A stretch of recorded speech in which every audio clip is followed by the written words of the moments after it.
You're listening to Breaking the Silence by Reach 10, where we are creating a culture of healthy sexuality through courage, compassion, and connection to overcome the shame, silence, and fear that often surrounds topics like pornography and sexuality. We are your hosts, Crishelle Simons and Karina Orm, and today we are breaking the silence.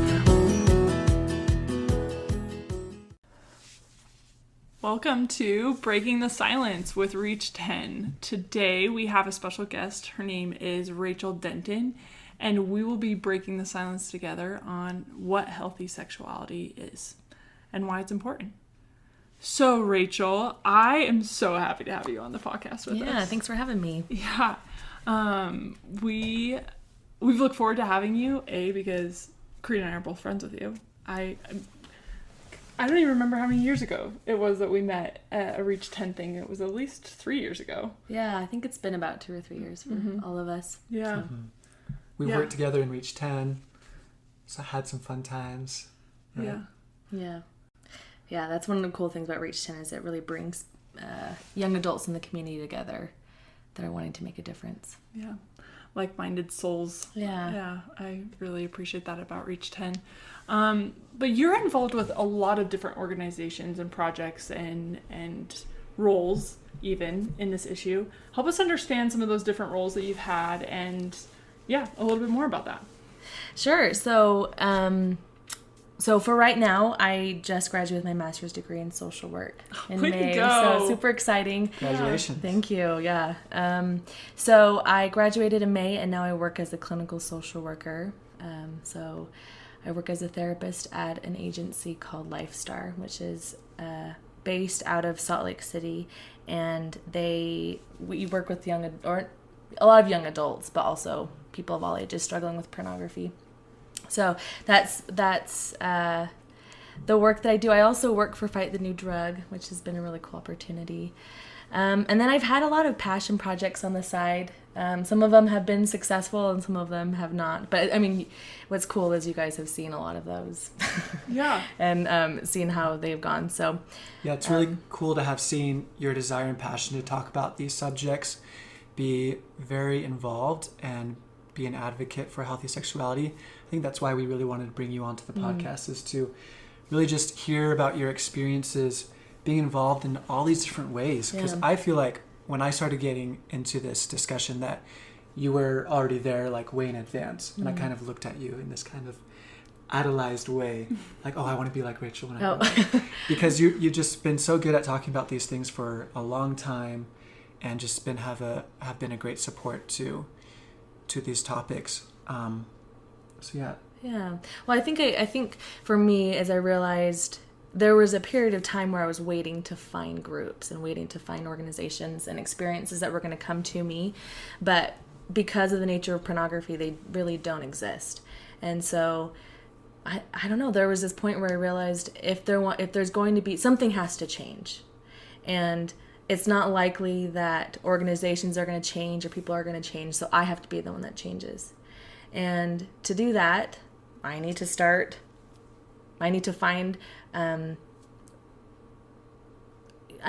what I'm passionate about when it comes to this particular issue and be the change. So I think it was a lot of taking my own initiative and yeah.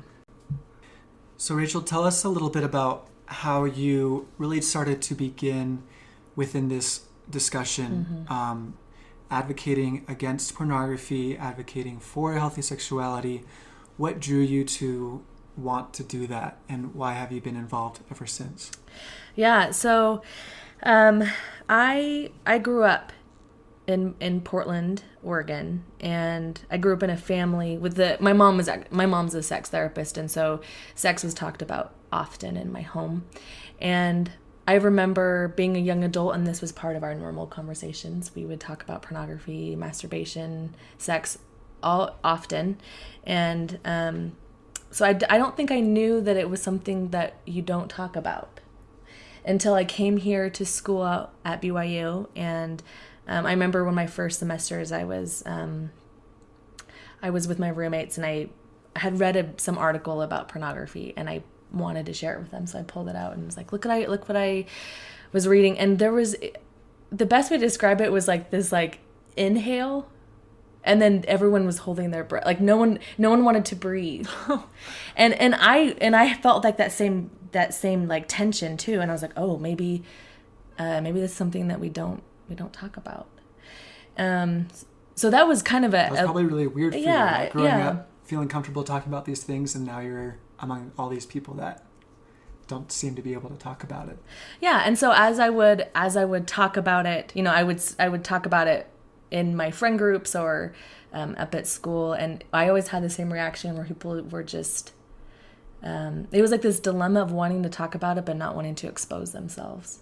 Mm-hmm. And so not wanting to expose the fact that it probably is part of their lives and something that they're struggling with, but desperately wanting to talk about it at the same time.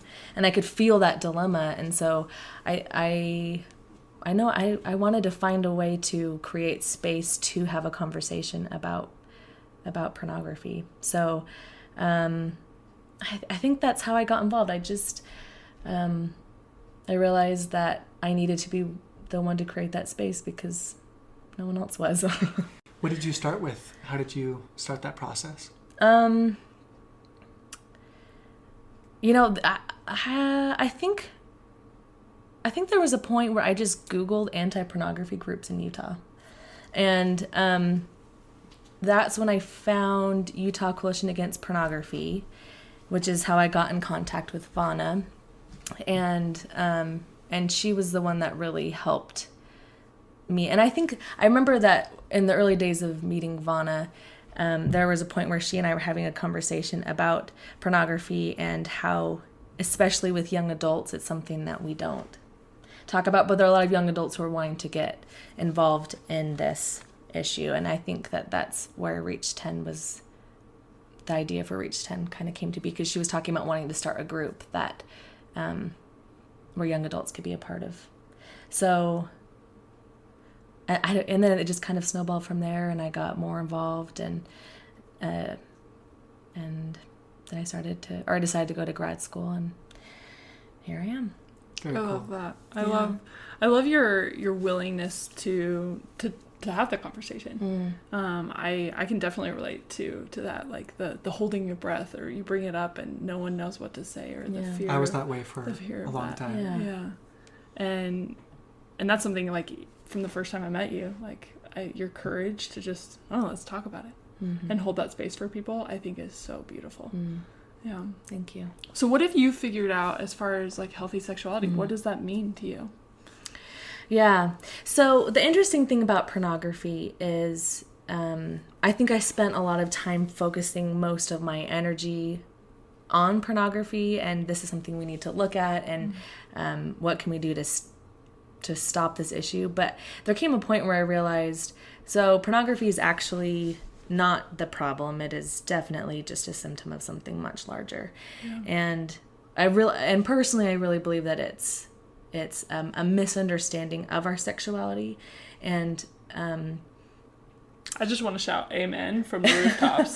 Like, I think you summarized that so well. Yeah. And I agree. Like, I feel like that was a really big focus for me for so long, is like pornography is the problem. Pornography is the core issue, and really, like, no, it's so much more than that. So amen. Well, yeah. And I think most people just really struggle understanding how to understand and express their sexuality in a healthy way. And the fact that we are all sexual beings is a fact. The fact that it's also a fact that we all need to express that sexuality, just like we need to express the fact that we're emotional beings, or that we're, we have, or that we're cognitive beings or physical beings. We also are sexual beings. And so how can I express that in a healthy way? And so what's been interesting and surprising to me is the deeper I've gotten into this issue, the farther I've stepped back from it, if that makes sense. It's been a lot of the work that I do with my clients who are struggling with pornography is actually healthy sexuality work. And I find that as we're working through healthy sexuality and how to understand it and to express it as a whole, that pornography use tends to decrease. And especially as we're addressing other issues like learning how to deal with negative emotions and everything else that goes into pornography. But I think the healthy sexuality is a massively overlooked part of of this issue with pornography. One of the things I think is interesting is when it comes to healthy sexuality, generally, no matter who you are, whether or not you grew up in a really religious community, most people either neglect or abuse their sexuality. I think most people fall into either of those camps. So abuse of sexuality is going to be pornography. Pornography will fall into that side, as well as I don't know, like seeking attention in a sexual way, or if you're choosing to have sex, just having sex with whoever because it makes you feel better. So that would be an abuse of sexuality. But I think just as unhealthy is a neglect, is being neglectful. And that's where a lot of people, I think, here in Utah fall under, is, well, we're just going to pretend like we're not sexual beings. I'm going to feel guilty if I feel aroused. And if I even think about sex, I have sinned. So that's going to be neglect. And I think both are equally as unhealthy. So what tends to happen is a lot of us are shoved into this neglectful space because of this culture that we live in.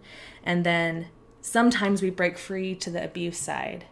And then we swing back to the neglect. And it's just kind of this pendulum, back and forth, back and forth. But there has to be this space of not being in either neglect or abuse, but just in this healthy space.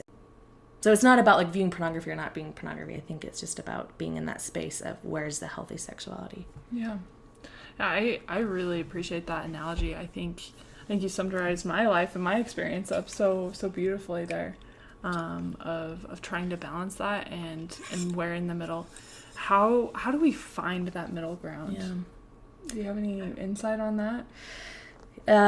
Yeah, I think that middle ground, I think, really is this space of intimacy. And I know that's what Creed had talked about before, but there's a lot of different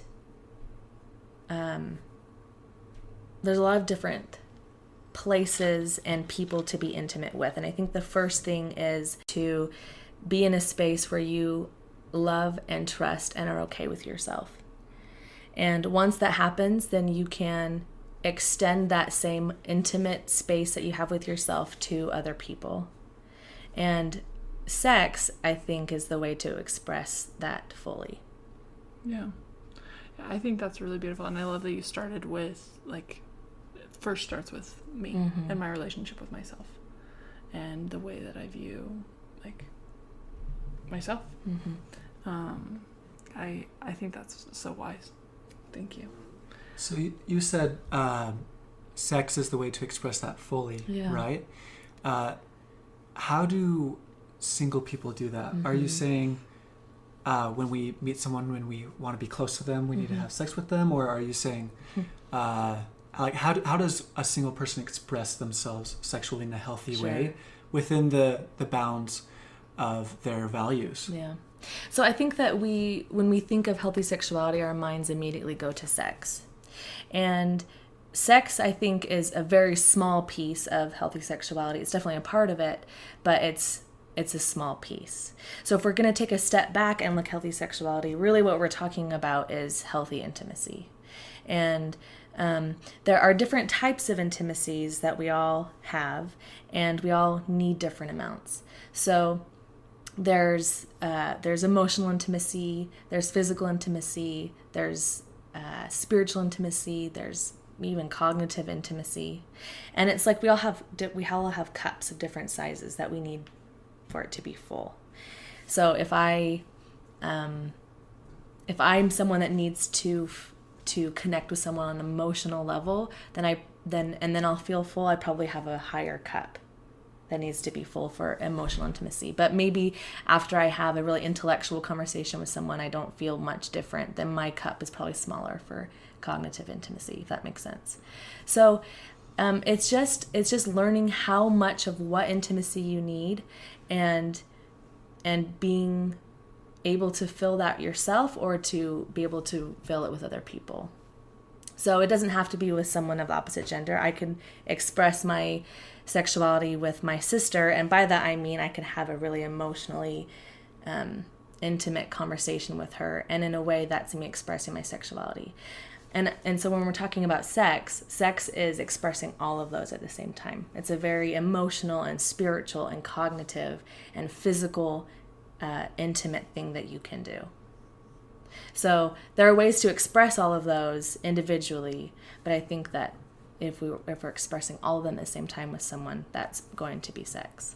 Would you say that we can always express those at different times in our lives? For example, those who aren't married yet, or, might not be able to express all those in a single moment through sex, but can express themselves in intimate ways with other people, obviously within their values, and still have that fulfillment. Yeah. Right? Yeah. You don't have to be married to be fulfilled.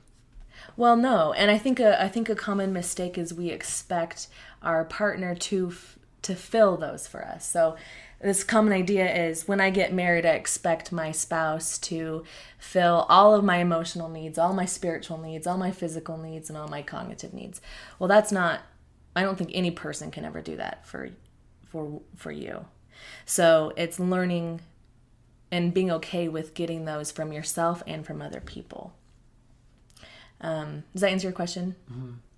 I think that's really wise, and I think is such a idea out there is that when I get married, everything's gonna be great. Right. Like I'll never feel lonely again. That's not true. Right. That really starts with you, and taking accountability for that. So yeah, again, spot on with everything I've ever found in my life to work. Yeah. Yeah. How do you think pornography affects that? Yeah. One of the tricky things about pornography is typically when someone is struggling with pornography, they were exposed to it at a pretty young age. At an age where they're not understanding of what their sexuality is or what sex is. And so pornography becomes their template for what healthy sexuality or what sex is. So if let's say I was exposed to pornography when I was 10 years old, I obviously don't understand what sex is or what healthy sexuality is, but I'm exposed when I'm 10, and then I'm 11, and then I'm 12, and I'm still looking at pornography. I'm starting to develop this sexual template. And so let's say that now I'm 16 and I'm alone with a guy and we're sitting there watching a movie and it's dark.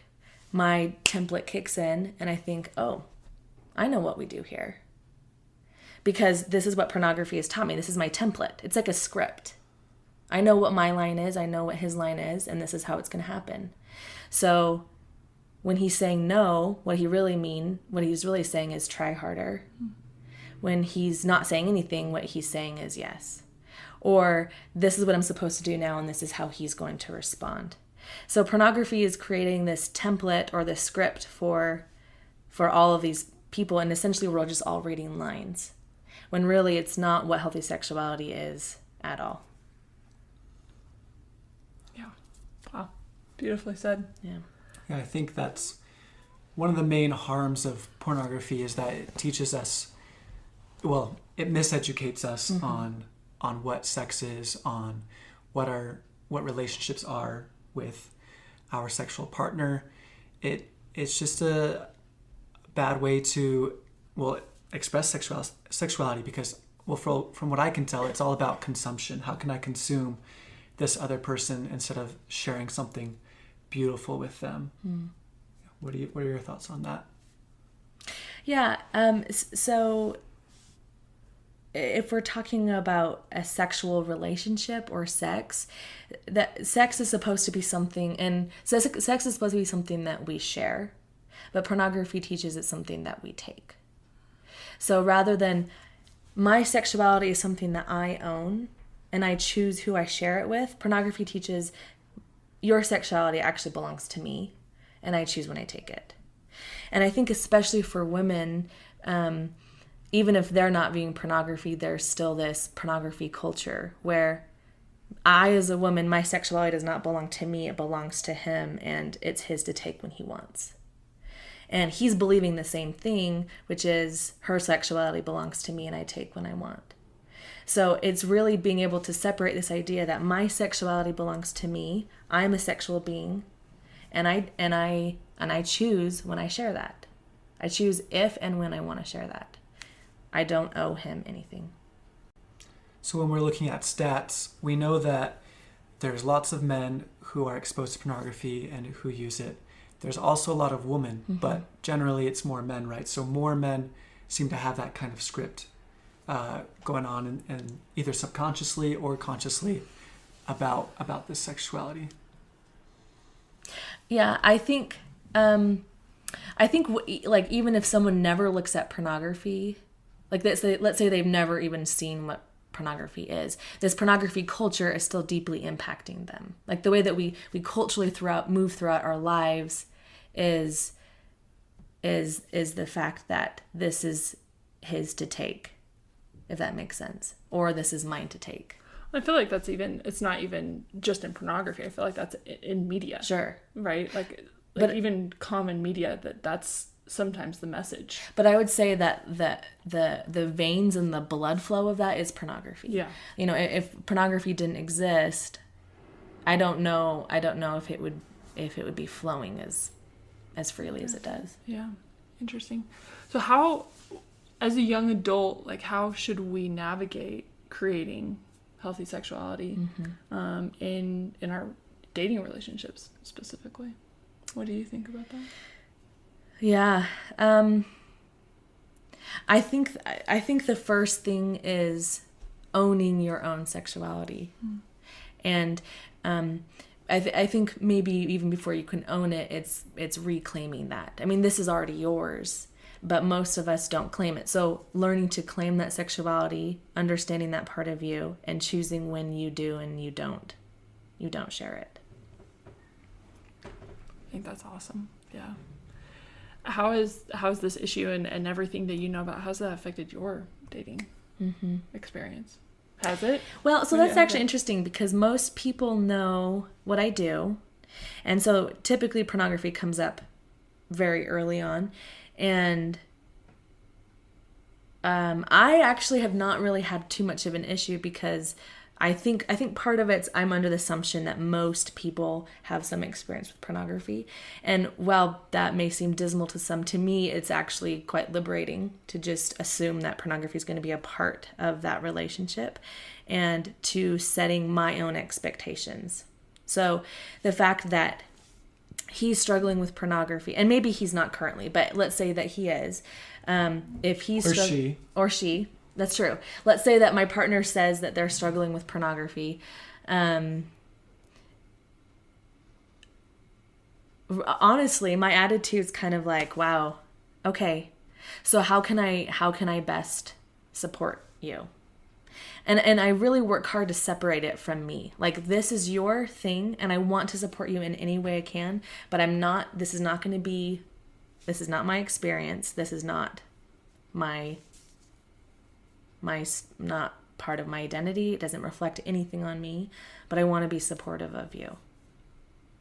So I think, I think it's just not taking it as part of your own sexuality. I think that's really important. I think it's sometimes very hard to do that. Right. Just especially when you care about someone a lot and you feel close to them. Do you have any suggestions as to anything that's helped you to separate that and to separate maybe those reactive emotions? you know? So I think I work with a lot of women who have found out that their husbands are struggling with pornography, and for most of them but they've been married for X amount of years and then they find out. So for all of them, they all have said that the issue for them is not the pornography, it's the lying. I've been married to you for 10 years, and you've been lying to me for 10 years about pornography. So I think that's where the betrayal comes in, and that's where the hurt comes in, is not necessarily the pornography, although that's not ideal. Right. The hurt and the betrayal comes from the lying and the dishonesty. Mm-hmm. So I really think it's really important at the beginning of whatever type of relationship you have is to be open and honest about pornography. And I think the tricky thing is we think like, oh, if I ask him or her about pornography and they tell me, then I can work. I think you have to be prepared for their answer. Mm-hmm. And that if the answer is yes, how are you going to respond? And to know that it's probably going to bring up something for you. Yeah. I think that's really beautiful. It's something I like. The emotional context is how I like to view that. Mm-hmm. It's just like recognizing that, like, because I've been impacted deeply from like my childhood, like it was going to be a very emotionally charged thing for me, and I would need to give myself and him space, like no matter what that conversation looked like or the outcome, because it's something that I've already been impacted so much by. And I think what could be really powerful is going into this conversation with the expectation that you're going to have to do work on yourself. So if they say, yes, I have struggled with pornography, likely that's going to bring up a reaction for you. So rather than thinking, wow, I feel X, Y, and Z, and I'm going to put this on him, this is his fault or her fault that I feel this way, thinking, wow, I'm feeling really betrayed or I'm feeling really hurt. Why? I really like what you said about in dating, it's really freeing if we just understand that we live in a time when pornography is just so rampant that most of us have had some type of exposure to it, and realizing that we need to talk about it in dating relationships with a mindset of this could very well be something that we have to work on together, or something that my partner might have experienced or struggled with. And I think having that mindset, like you said, of being prepared of how will I respond and how will I support and have my emotional boundaries on this is very important in order to have a healthy relationship with that person. And I think what could be really healthy is, let's say that your partner discloses to you that they've struggled with pornography, that you figure out what your boundaries are surrounding that. So if your boundary is, okay, I need you to be honest with me when you view pornography. And when you make that choice to view pornography, I'm gonna have to draw the boundary that you and I are not going to X, Y, and Z. Like I'm not gonna want to be in that space with you for a while, or I'm not gonna want you to kiss me. Like that choice to view pornography is yours. That's your choice. But I need to draw boundaries to keep myself safe. So then, rather than taking on his experience of, I think what I'm trying to say is not playing victim to it, but being like, okay, so that was your choice. I'm putting these boundaries in place, and this is my choice. Yeah, I really love how you focus on just like taking accountability and owning like your power, for lack of a better way of saying that. I think often in the culture of today, and especially in regards to sexuality, we so often want to slide into that victim role. Like on every level. Sure. And the more we take accountability and take over like our choices and how they impact us, I think that brings more power and choice every step of the way. Yeah. Rather than... Yeah. And I think, and I'm going to say this very carefully because I know it's really easy to fall into that victim mindset for both sides, for someone who struggles with pornography and for someone who found out that their partner struggles with pornography.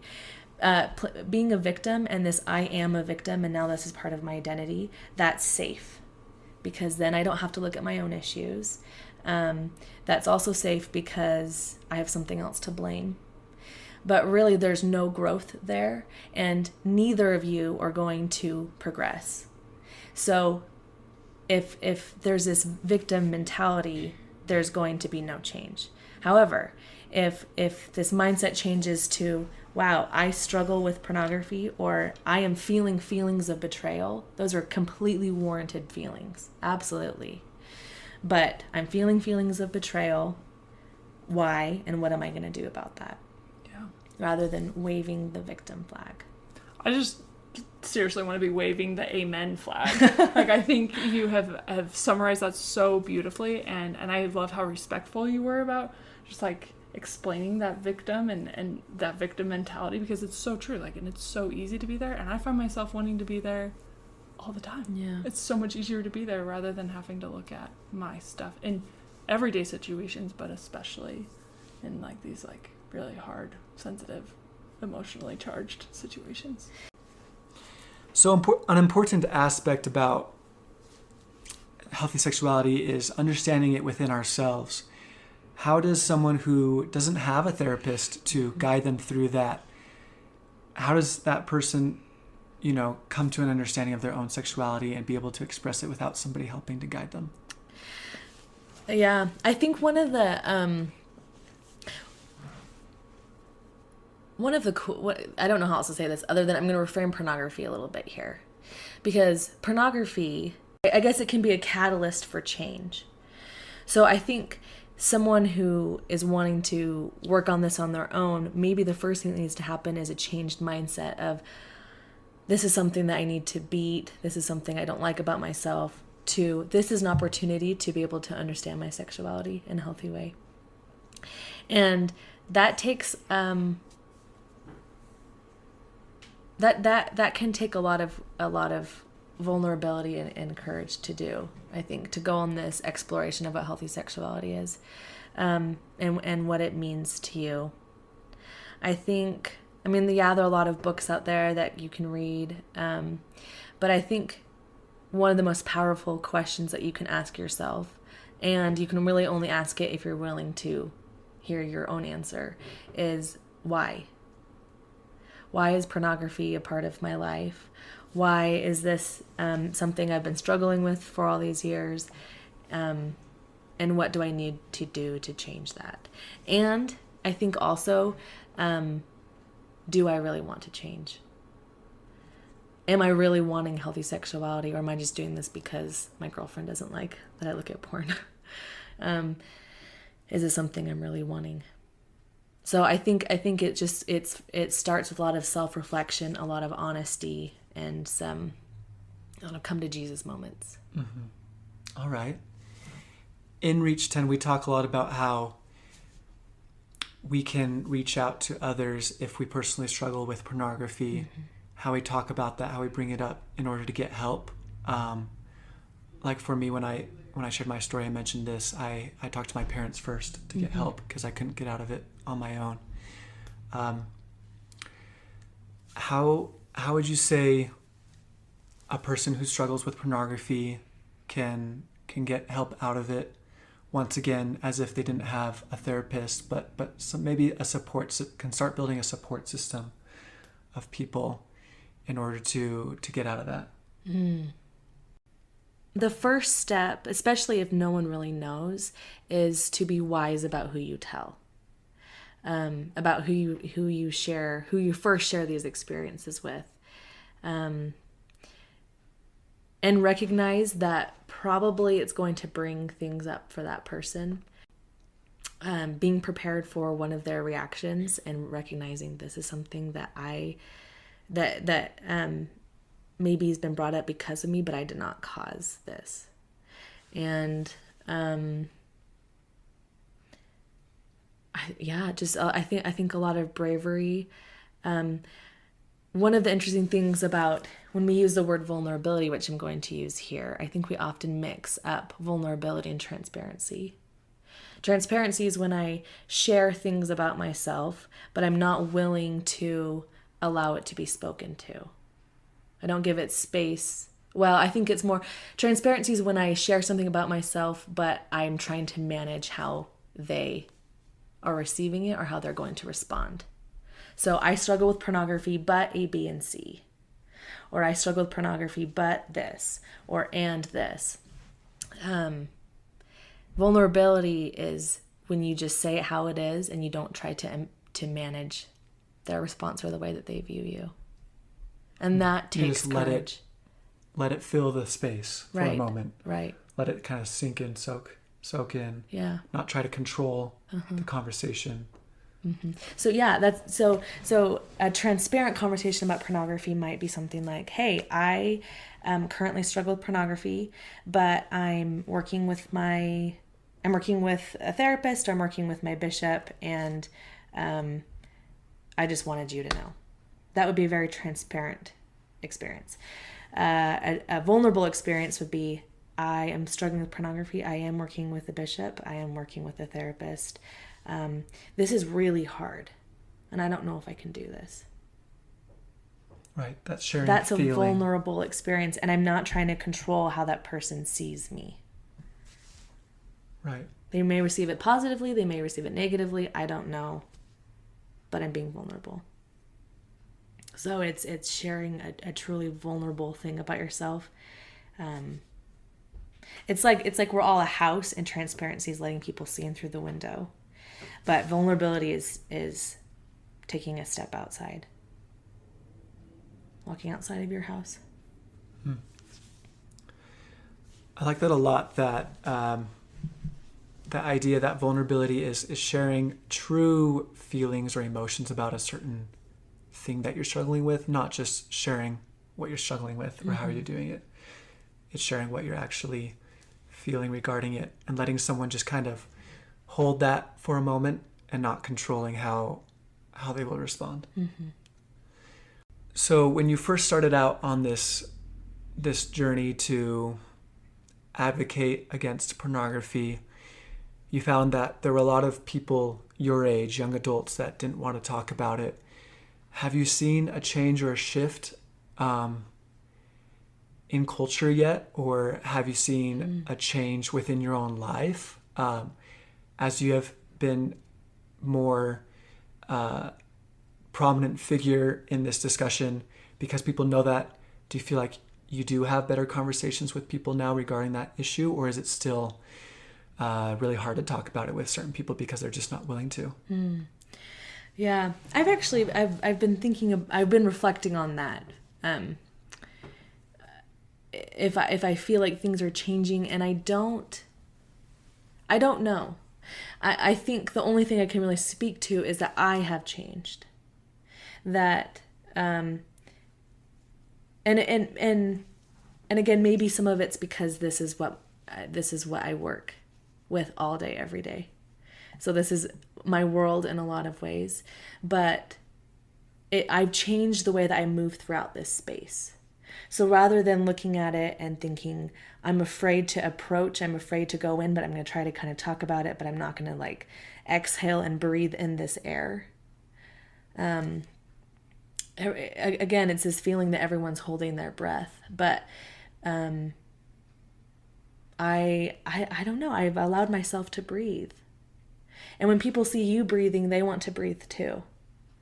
And a lot of times when they're watching you talk about it, and you and allowing space for that vulnerability, and they can truly feel that from you, they'll start breathing with you. Always.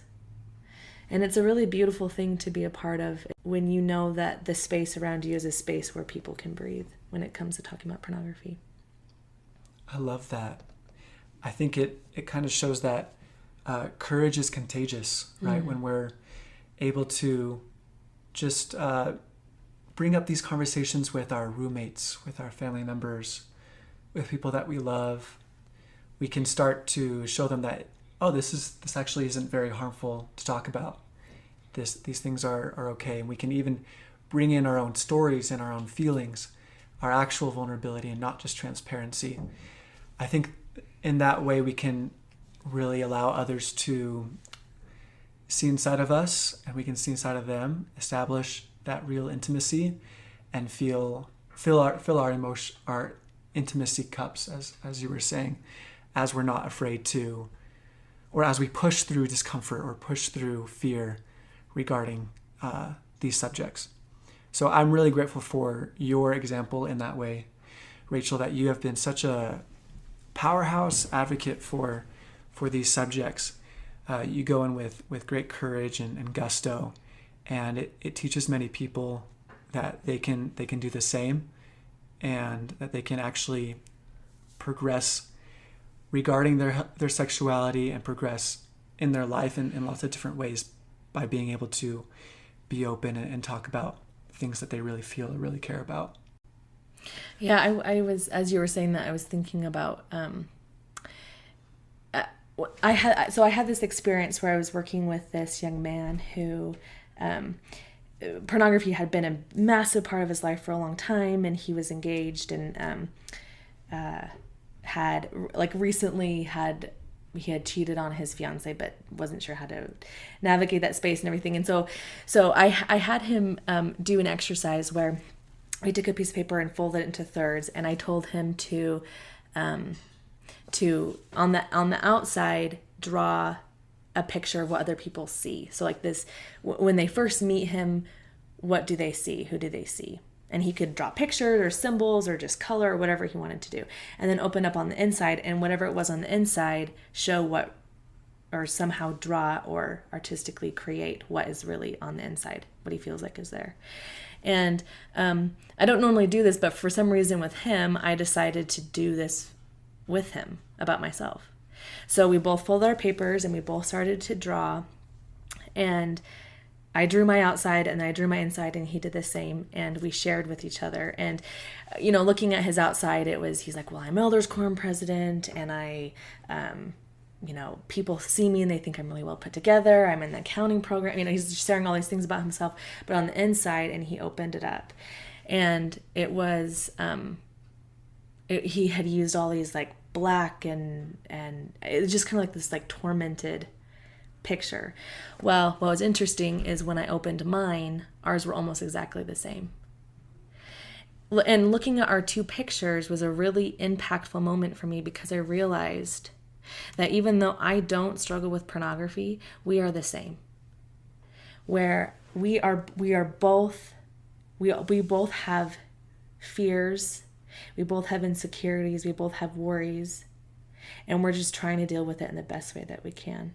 And I think for a long time, I thought my role was to talk about pornography and to bring light, and I was going to help people who were struggling, and I was going to carry them across the finish line. But really what's happening is we're all hobbling across the finish line together, and we need each other.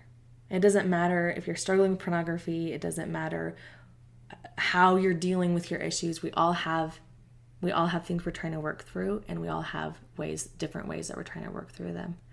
And so I feel really honored to be a part of this, to be a part of working with people who are struggling with pornography, and the bravery that it takes to actually work through that. I feel really honored to be able to do that. It's a really amazing thing to watch.